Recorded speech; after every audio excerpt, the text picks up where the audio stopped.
Binibisita mo ba yung support inbox mo sa profile account mo sa Facebook? Kung hindi mo pa alam kung paano pumunta sa support inbox, meron 3 ways para mapuntahan. So halika, sundan mo lang ako para malaman mo kung paano pumunta sa support inbox mo. Para naman aware ka kung meron ka ng violation na nagagawa sa profile account mo. Una, punta lang tayo sa ating profile menu. And then, hanapin lang natin tong support inbox, your alerts. Ayan, makikita nyo naman na wala tayong violation. Pangalawa naman, balik ulit tayo sa profile menu. Hanapin naman natin tong creator support. And then, content and audience tools, reels. Makikita mo tong 3 guhit na to. Punta lang tayo dyan.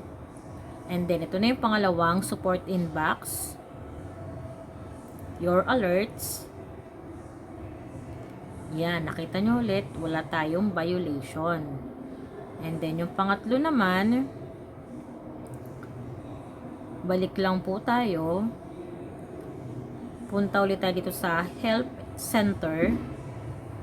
Etong 3 line ulit. Ito na yung pangatlong support inbox natin.